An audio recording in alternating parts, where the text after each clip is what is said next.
2024 లేదా 25లో డిగ్రీ లేదా బీటెక్ చదివారా? సాఫ్ట్‌వేర్ జాబ్ కోసం ఎదురు చూస్తున్నారా? అయితే కోడ్ జ్ఞాన్ 100 డేస్ కోర్సులో చేరండి. జాబ్ సాధించండి. Hello sir. హలో అమ్మా. సార్, ఇప్పుడు మనం ప్రజెంట్ చూస్తే చాలామంది కంఫర్ట్స్ అని, లగ్జరీ లైఫ్ కోసమని అప్పులు చేయడం అండ్ అక్కడ ఇరుక్కుపోయి ఎలా బయటికి రావాలో అసలు లీగల్ పరంగా కనుక మనం మాట్లాడుకుంటే ఎవరైనా కూడా అప్పు తీసుకొని అప్పు ఇవ్వకపోయినా అప్పుతో బాధపడుతున్న వాళ్ళకి లీగల్ పరంగా ఎలాంటి రైట్స్ ఉంటాయి సార్? ఒకటే అమ్మా, అప్పు తీసుకున్న వాళ్ళకున్న బాధ్యత ఏంటి అంటే అప్పు తీర్చడమే. నెంబర్ 1 అదనమాట.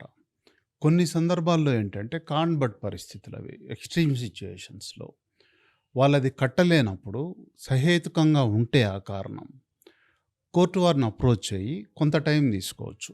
జనరల్గా బ్యాంకులు ఏం చేస్తాయంటే ఒక ఒక గ్రేస్ పీరియడ్ ఉంటుంది వాళ్ళకి. కొన్ని బ్యాంకులు 3 మంత్స్ 6 మంత్స్ అట్లా, ఎక్కువ 3 మంత్స్ అనమాట.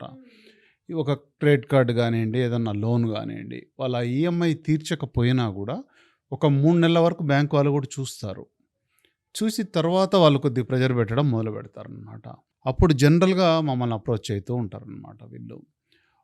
సార్, ఇట్లా బ్యాంక్ నుంచి హెరాస్మెంట్ ఉంది, వాళ్ళు ఇట్లా మమ్మల్ని ఇబ్బంది పెడుతున్నారు అని చెప్పేసి. బ్యాంక్ వాళ్ళ నుంచి హెరాస్మెంట్ అంటే అది వాళ్ళ డ్యూటీ అంతే, అది ప్రజాధనం.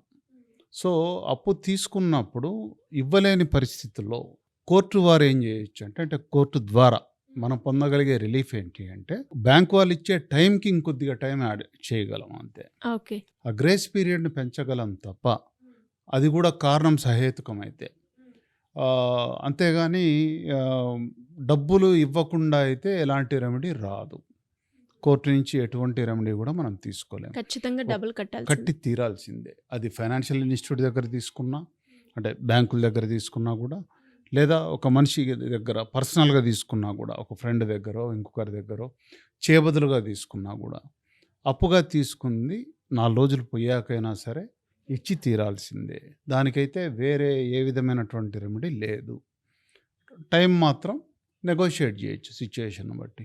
ఒకేసారి ₹1,00,000 అతను ఇవ్వలేడు, దానివల్ల అతనికి ఏదో యాక్సిడెంట్ అయింది, లేదా ఏదో సివియర్ ఆర్గాన్స్ ప్రాబ్లమ్స్ అయ్యాయి, అలాంటప్పుడు కన్సిడర్ చేస్తుంది తప్ప ఇవ్వకుండా అయితే ఇవ్వక్కర్లేదు, మీకు బాగాలేదు కాబట్టి అనే సమస్య లేదమ్మా. అండ్ అలాగే సార్, అప్పు తీసుకున్న వాళ్ళు అప్పు కట్టకపోతే మనకి లీగల్ పరంగా కోర్టు నుంచి నోటీస్ వచ్చినప్పుడు ఎలా రెస్పాండ్ అవ్వాలి సార్ అప్పు తీసుకున్న వాళ్ళు? జనరల్గా ఏంటంటే అండి, అప్పు తీసుకున్నాక దానికి వాళ్ళు షూరిటీకి ఇచ్చే జనరల్గా డాక్యుమెంట్స్ ఏంటి అంటే, నమ్మకానికి అవతల వాళ్ళు ఉంచుకునేది చెక్కులు ఉంచుకుంటారమ్మా జనరల్గా, ఆర్ ప్రామిసరీ నోట్స్. సో వీటిలో ఏంటి అంటే ఈ చెక్ బౌన్స్ కేసులు అనేవి క్రిమినల్ కేసులు అనమాట. అవి క్రిమినల్ నేచర్. ఒకవేళ దాంట్లో తీర్పును బట్టి జైలు కూడా పోవాల్సి వస్తుంది. వేరేజ్ ప్రామిసరీ నోట్స్ వీటిలో అయితే అది సివిల్ నేచర్లోనే ఉంటుంది.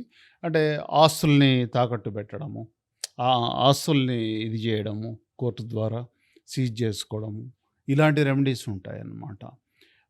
మీరు అడిగిన ప్రశ్నకు వస్తే, ఈ అప్పు తీసుకున్న వాళ్ళ మీద కనుక లీగల్ నోటీస్ పంపించినప్పుడు ఫస్ట్ వీళ్ళు చేయాల్సిన పని ఏంటి అంటే, అసలు అది నిజమా కాదా ఫస్ట్ అనలైజ్ చేసుకోవాలి.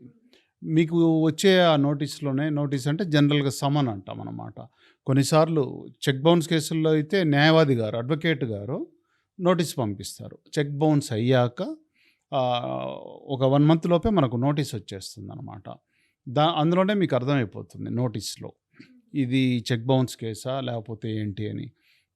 లేదు కోర్టు నుంచి అనుకోండి, సివిల్ కేసు అనుకోండి, క్లియర్గా అందులో కేసు నెంబరు, నెక్స్ట్ వాయిదా ఎప్పుడుంది, మీ మీద ఎవరు వేశారు, దేని గురించి వేశారు, కేసు నెంబర్ ఎంత అనేది ఉంటుంది.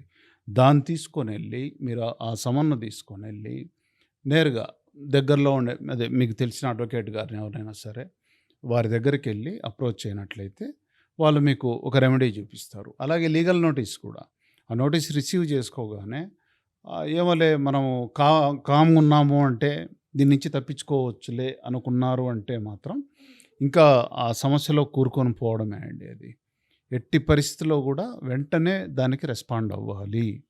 మీ న్యాయవాది గారి ద్వారా, మీ అడ్వకేట్ గారి ద్వారా దానికి రిప్లై ఇవ్వాలి. లేదా కోర్టులో అయితే వకాలత్ వేయాలి.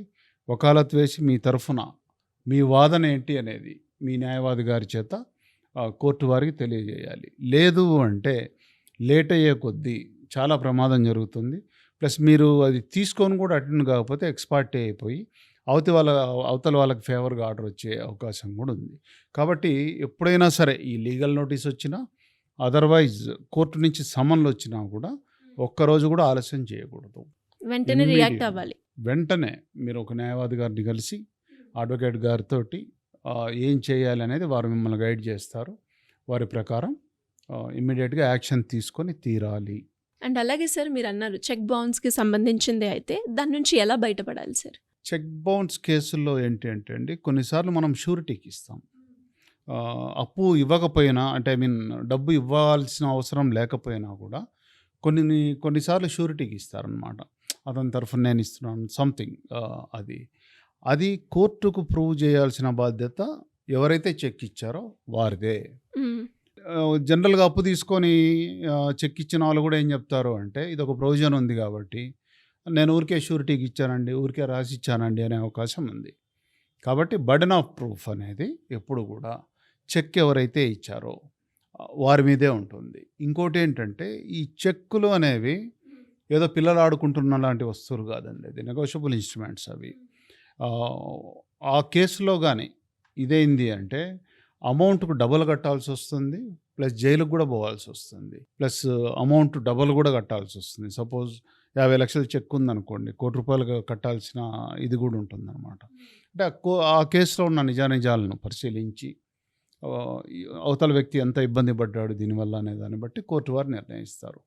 అంటే ఇక్కడ నా ఉద్దేశ్యం ఏంటంటే, చెప్పాలనుకుంటున్న పాయింటు, అదేదో ఆషామాషీగా ఇప్పుడు చెక్ ఇచ్చేసామంటే తప్పించుకోవచ్చులే అన్నట్లేదో ఆషామాషీగా కొంతమంది తెలియక, కొంతమంది తెలిసినా కూడా ఏముందిలే కోర్టుకు పోతే టైం పడుతోంది, మళ్ళీ నెగోషియేట్ చేసుకోవచ్చు, మనము కేసు మధ్యలో ఉండంగానే మాట్లాడుకోవచ్చు అని అనమాట. అది అవతల వ్యక్తి పర్లేదులే ఎంతో కొంత డబ్బు వచ్చింది అని కన్సిడర్ చేస్తే వేరేగా ఉంటుందండి. లేదు ఇతను ఇంత ఇబ్బంది పెట్టాడు, ఇతను కూడా అనుభవించాలని అతను కానీ రివర్స్ అయ్యాడు అంటే చాలా ఇబ్బంది పడాల్సొస్తుంది. కాబట్టి ఇది ఆషామాషీ వ్యవహారం అయితే కాదు. ఏదో చెక్ ఇచ్చేసాం కదా, టైం దొరికింది కదా అని అనుకుంటే చాలా ఇబ్బంది పడాలి. కుటుంబాలు కూడా ఇబ్బంది పడతాయి. Thank you sir. Thank you so much. నమస్తే. Thank you.